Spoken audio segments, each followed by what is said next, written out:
اس پہ بہت سارے نام ہیں، میں لوں گا نہیں، ڈاکٹر چودھری صاحب انڈیا کے، آپ جا کے یوٹیوب پہ پڑھیں. لیکن جو ہمیں علماء نے بتایا، ہمارے اساتذہ نے بتایا، چند اس کی چیزیں ہیں جو طب اہل بیت علیہ الصلوۃ والسلام سے. اب دیکھیں نا، یہی طب اہل بیت، اس کے کافی لوگوں نے مخالفت بھی کی. بھائی سیدھی بات ہے کہ علم جب نیا ہوتا ہے تو آپ جب اس کو اجازت دو گے آگے بڑھنے کی، وہ پریکٹس کرے گا، ایکسرسائز کرے گا، پھر جا کے اس علم کو ترقی ملتی ہے نا. لیکن اگر پاکستان میں کوئی کہے کہ میں گاڑی پانی سے چلا لوں گا، یہ سب سے پہلے یہ دشمن کس کا بنا؟ پیٹرولیم کمپنیز کا. سب سے پہلے وہ کمپنیاں اس کو ماریں گی. کل اس نے پانی سے اگر گاڑیاں چلانا شروع کر تو ہمارا پیٹرول کون خریدے گا؟ تو ہمیشہ ایک چیز اس کے ضد میں ہوتی ہے اور ہم جانے انجانے میں اس چیز کے دشمن بن جاتے ہیں. اگر طب اہل بیت کی معصوم کے نسخے سے اگر کسی انسان کو شفا مل جاتی ہے، ہم نے خود آسٹریلیا میں کینسر کے مریض کو شفا دی اسی طب اہل بیت کے نسخوں سے. 500 کے قریب انگلینڈ میں صرف کرونا کے مریضوں کو شفا ملی صرف اہل بیت کے طبی نسخوں کے وسیلے سے. کیوں؟ کیونکہ فَلْيَنْظُرُ الْإِنسَانُ إِلَىٰ طَعَامِهِ، اصل بیماری ہمارے کھانے کی ہیں. کہ کل میں نے اس دن آپ کو کہا تھا اللہ نے 30 دانت دیے ہیں، بتایا تھا آپ کو نا کہ 30 دانت دیے اللہ نے انسان کو. بکری کو بھی دانت دیے، آپ کو بھی دانت دیے. بکری کے سارے دانت فلیٹ ہیں، ایک بھی نوکیلا دانت نہیں ہے. یہ میں وہاں پڑھتا ہوں جو امیروں کے گھر جاتا ہوں، جو روز مجھے گوشت کھلاتے ہیں، ان کے لیے پڑھتا ہوں. ہم چاہتے ہیں دل نرم ہو، کھلا کھلا کے دل کو سخت کر دیتے ہیں. تو میں نے کہا سارے دانت بکری کے فلیٹ ہے. کیوں؟ کیونکہ بکری ہے ویجیٹیرین. بکری کے سامنے کڑھائی بھی رکھو گے نہیں کھائے گی. حیوان اپنی فطرت سے نہیں ہٹتا. انسان پہلا حیوان ہے جو فطرت سے ہٹ جاتا ہے. کیوں؟ کیونکہ یہ ویجیٹیرین ہے، اسے سبزی کھانی ہے. چیتے کو نوکیلے دانت، بلی کو نوکیلے دانت، کیونکہ اسے گوشت کھانا ہے. اب کیلکولیٹ کرو اپنے سسٹم کو، الہی تہذیب کو اس دنیا سے. مہینے میں دن ہے 30 یا 31، دانت اللہ نے دیے فار ایگزامپل 30 یا 32. آپ کو کتنے دانت دیے نوکیلے؟ 4 دانت. نوکیلا دانت ہے گوشت کے لیے. مہینے میں کتنے دن ہیں؟ 30 دن. کتنے دانت ہیں؟ 4 دانت گوشت والے، 26 دانت سبزی والے. تو اس کا مطلب تمہارا اسکیجول یہ ہونا چاہیے کہ مہینے میں 4 بار گوشت کھاؤ، 26 دن سبزی کھاؤ نا. اور پہلے یہی ہوتا تھا، جمعے کے دن گوشت کھایا جاتا تھا. اب کوئی بندہ روز گوشت کھا اور کہ مولانا کولیسٹرول ہو گیا دعا کریے. بھئی ایسے تو نہیں ہوتا. جب تو کمپلیٹلی اہل بیت کے فرامین پہ عمل کرے گا تو تجھے ہدایت ملے گی نا. جب ہم جاہل رہیں گے تو یہ جہالت ہمیں تباہی میں لے کر چلی جاتی ہے. اسی طرح کرونا سے بچنا ہے تو میں تو یہی کرتا ہوں بھائی. آج تک میں نے ماسک نہیں لگایا، آپ لگائیں، اچھی بات ہے. کیونکہ اس میں بھی 2 نظریے ہیں. کیونکہ کل ہو سکتا ہے ڈاکٹر یہ کہیں، کیونکہ انسان کے منہ سے فرماتے ہیں کہ ہزاروں کے قریب بیکٹیریاز نکلتے ہیں، اور یہ بیکٹیریا جب ہوا میں آتے ہیں تو مر جاتے ہیں. اور جب آپ ماسک لگاتے ہو تو یہ بیکٹیریا نکلتا ہی نہیں ہے.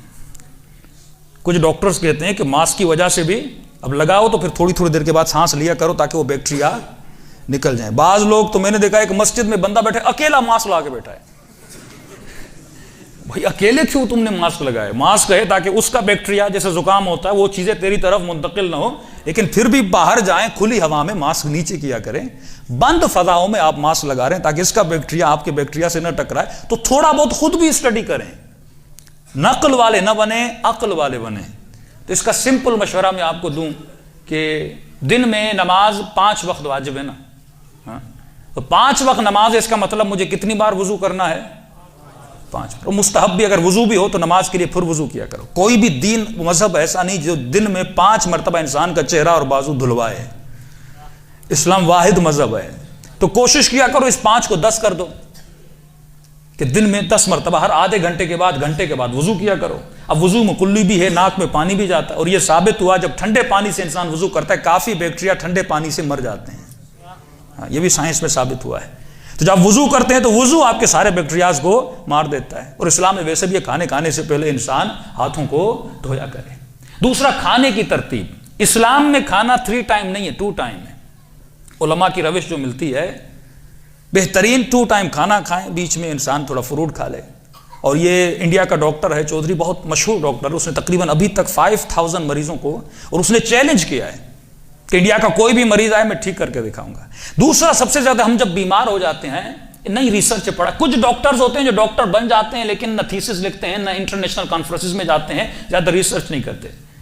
انسان جب بیمار ہوتا ہے سانس کا مسئلہ آپ کو ہو جاتا ہے. کووڈ-19 اور کورونا میں بڑا فرق ہے. کووڈ-19 جس کو بھی پھیپھڑوں کا اپنا نمونیا ہوگا، جس کو بھی اس کا کووڈ-19 پازیٹیو آئے گا، پھیپھڑوں کا مسئلہ ہو جائے گا. اب پھیپھڑوں کا جیسے آپ کو مسئلہ، اگر آپ ہاسپٹل جاتے ہیں تو ہاسپٹل والے فوراً آپ کو وینٹیلیٹر پہ لے کر جاتے ہیں.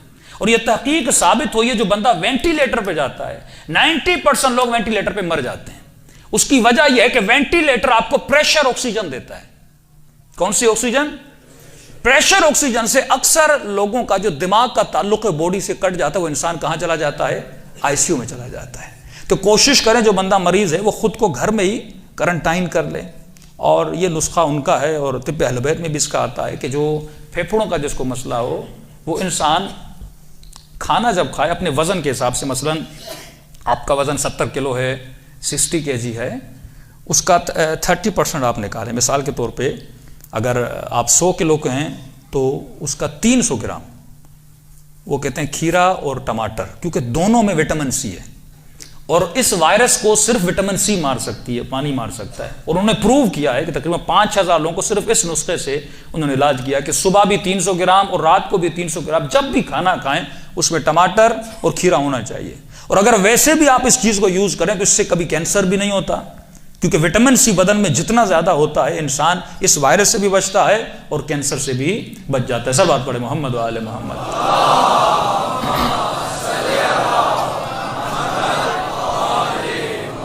اجل فرجم. اور ایک جڑی بوٹی جو سنائے مکی، تو سب نے، اب یہ تو ہم نے اس وقت کہا تھا جب طب اہل بیت میں سنائے مکی کا، پھر اس کو اہل سنت نے کافی مشہور کیا، میڈیا پہ آئے کرونا کے بعد. سنائے مکی کیسی جڑی بوٹی ہے؟ یہ ہمارے گھر میں گریڈ 3 کی چربی تھی جگر پہ، گریڈ 3. ڈاکٹر نے کہا کیونکہ جگر کی بیماریوں کا علاج اس میں نہیں، ایلوپیتھی میں نہیں ہے. جگر کی بیماریوں کا علاج، کیونکہ اس میں ہیپاٹائٹس ہو یا یرقان ہو، جتنی بیماریاں ہیں اس کی معصومین کی روایات میں اس کی جڑ جگر ہے. کیونکہ جگر اگر خون نہیں بناتا پھر معدے کا مسئلہ ہوتا ہے. جگر اگر غلط خون بناتا انسان کو کوڑ ہو جاتی ہے، کھال کی رنگت بدل جاتی ہے، مختلف چیزیں، سارے مسائل. اور جگر کو بہترین اس کا علاج ہے سنائے مکی. ہم جو چائے پیتے ہیں، اور کتنے جتنے واقعات ہمیں ملتے ہیں جن لوگوں نے امام زمانہ کی زیارت کی، تو امام جب آئے تو اس نے کہتا ہے میں نے مولا کو کہا، مولا، امام نے کہا ہم ان فضولیات سے دور ہیں، اور دن رات ہم یہ فضولیات پیتے رہتے ہیں کیونکہ ہمیں عادت ہو گئی ہے نا. وہ چیز پیو جو تیرے لیے فائدہ مند ہو. اگر ایون چائے کا کپ بھی مجھے فائدہ نہیں دے رہا، میں کیوں پیوں اس کو؟ تمہیں ہر چیز کا فائدہ ہونا چاہیے، یہ جسمانی فائدہ ہو یا روحانی فائدہ ہو. اگر جسمانی فائدہ نہیں ہے تو کم از کم روحانی فائدہ نہیں تو کم از کم جسمانی فائدہ ہو. تو ہمارے گھروں میں چائے بھی ایسی ہونی چاہیے جس کا میرے وجود میں کوئی فائدہ ملے. تو بہترین چائے سنائے مکی کی چائے ہے. انسان اگر ہفتے میں ایک بار پیے، 15 دن میں ایک بار پیے، تو کم از کم اس سے جگر کی چربی، یہ ہمارے گھر کا بتایا واقعہ بتا رہا ہوں، گریڈ 3 کی چربی ختم ہو گئی. اور ڈاکٹر پریشان تھا کہ چربی گئی تو کہاں گئی. اتنے نسخے اہل بیت کے بتائے ہوئے ہیں. مولا علی فرماتے جب سفرے پر بیٹھو ایک تو بسم اللہ الرحمن الرحیم پڑھا کرو.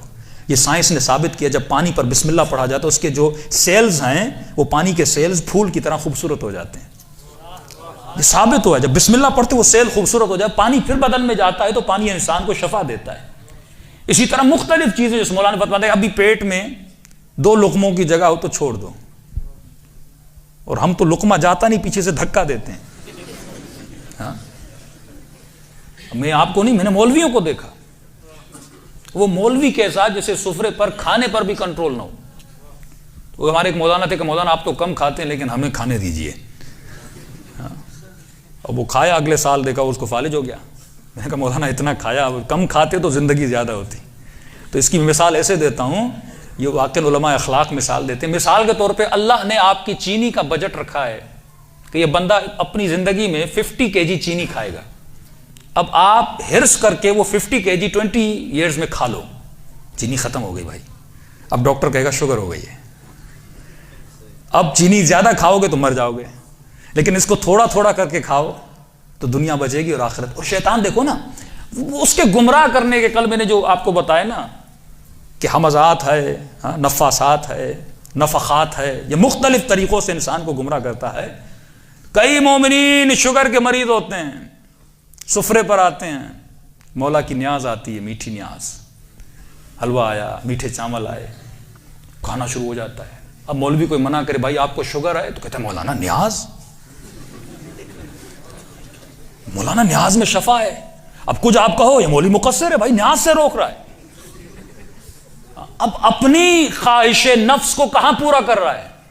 حسین کی نیاز میں پورا کر رہا ہے. میٹھا اس کو پسند ہے، نام نیاز کا دے رہا. بھائی امام حسین کی نیاز ہے تو آدھا چمچ لے، کس نے کہا تو پورا پیالہ کھا جا. شفا ملنی ہے تو تھوڑے سے بھی تجھے مل سکتی ہے نا. لیکن آپ دیکھو نا، اگر میں اس سسٹم میں نہیں ہوں کہ نماز تو علی کے پیچھے اچھی لگتی ہے لیکن کھانا امیر شام کا اچھا لگتا ہے، مولا فرماتے نہیں پھر نماز